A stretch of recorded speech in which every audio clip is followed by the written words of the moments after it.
C'est un grand sentiment de satisfaction qui m'anime à pareille occasion, puisque c'est pas tout le temps qu'on assiste à une cérémonie d'inauguration.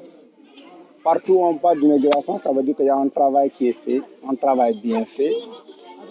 Ça n'a pas été du tout facile depuis le début du projet. Alhamdulillah, aujourd'hui, nous sommes au terme du projet. Et la structure humanitaire Balo Salo vient vraiment de mettre à la disposition de la population de Moyafara, mais aussi de toute la communauté de Kolibantan et environ un joyau. Un joyau qui a coûté plus de 15 millions. Dire que c'est un première. C'est un première pour une structure autre que l'État ou bien les collectivités de réaliser une telle infrastructure sur le périmètre communal de Kolibanda. C'est pourquoi nous sommes vraiment animés en tout cas, d'un sentiment de satisfaction. Et aussi, nous ne pouvons pas ne pas remercier le partenaire qui a bien voulu mettre à nos dispositions une telle infrastructure. Si vous voulez, c'est actuellement ce sentiment-là qui m'anime et qui anime toute la population de la commune de Kolibanda pour accueillir en tout cas une telle infrastructure. L'appel que nous aimerons lancer à l'endroit des bénéficiaires, des usagers, c'est de s'en approprier. Parce que réaliser une infrastructure est une chose, mais il en est aussi une autre chose de l'entretenir et de la maintenir dans de bonnes conditions. Aujourd'hui, nous sommes tous conscients, ou bien nous devons être tous conscients que l'eau fait partie des ressources rares, surtout l'eau potable. La commune de Kolibanda a à son sein un seul forage moderne qui est construit depuis les années 2000 et qui est aujourd'hui en panne. Si nous recevons une telle infrastructure hydraulique, nous pouvons vraiment demander ou lancer un appel à l'endroit des usagers et des bénéficiaires pour un meilleur entretien de cet ouvrage. Bon, je crois qu'on en parle là, mais je voudrais quand même dire déjà une chose. À notre accession à la tête de la municipalité, nous avons comme cet objectif.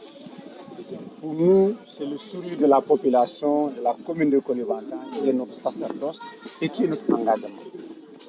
Et c'est cela qui a vraiment rythmé cette année qui vient d'être écoulée. Nous pensons humblement qu'il y a des choses que nous avons pu réaliser, comme il y a des choses à réaliser.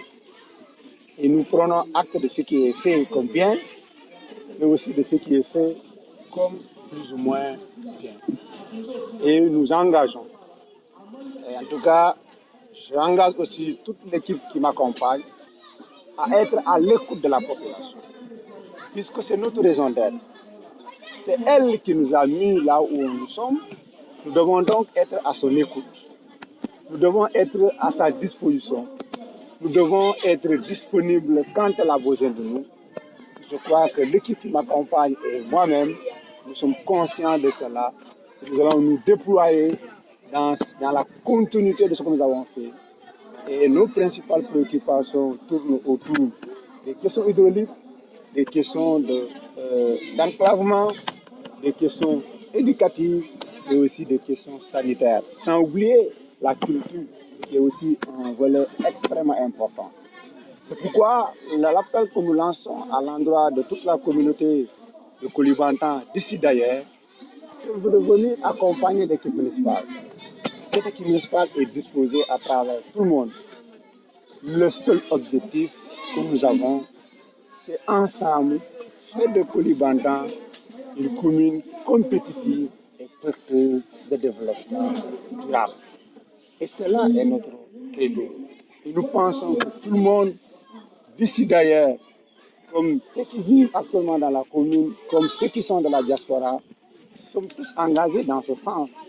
Faire de cette commune une belle, une commune merveilleuse. Que ce soit des politiques, des gens de la société civile, comme des gens qui sont aussi dans euh, euh, l'économie, je veux dire, dans l'entrepreneuriat, dans les activités commerciales. En tout cas, nous voulons travailler avec tout le monde. Nous voulons aussi être à l'écoute de tout le monde et nous voulons satisfaire tout le monde. Il n'est pas facile de satisfaire tout le monde dans un seul coup, mais on venait de faire une année et on va essayer de travailler en collaboration avec l'État, les autorités étatiques, les autorités locales, coutumières, mais aussi nos éléments de la diaspora pour accompagner cette population qui a vraiment beaucoup de difficultés. Alors, j'ai bien écouté les doléances. Si vous voulez, là, l'endroit où nous ne sommes pas à notre première rencontre. C'est un endroit mythique pour nous parce que c'est là où tout a démarré pour nous. C'est pourquoi revenir aujourd'hui, parler de ce que nous avons fait, écouter les doléances des populations, nous paraît normal. Et nous prenons acte de tout ce qui a été dit en termes de doléances et nous ferons notre meilleur pour répondre aux préoccupations de nos populations.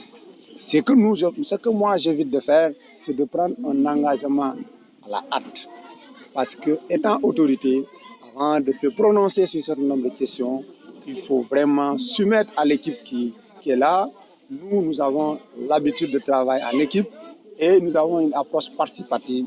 Et nous allons soumettre ces questions-là à la concertation, à l'échange, puisque cette année, le budget est déjà voté. Et dans les priorités aujourd'hui, c'est d'abord doter la commune de Koulibantang d'abord un stade municipal qui sera clôturé pour toute la jeunesse. Après, bien évidemment, si on peut aller dans les villages aussi pour faire la même chose, nous sommes engagés à accompagner cette jeunesse-là. C'est parce que nous sommes déjà une équipe jeune et nous sommes des jeunes et nous voulons travailler avec la jeunesse dans son entièreté.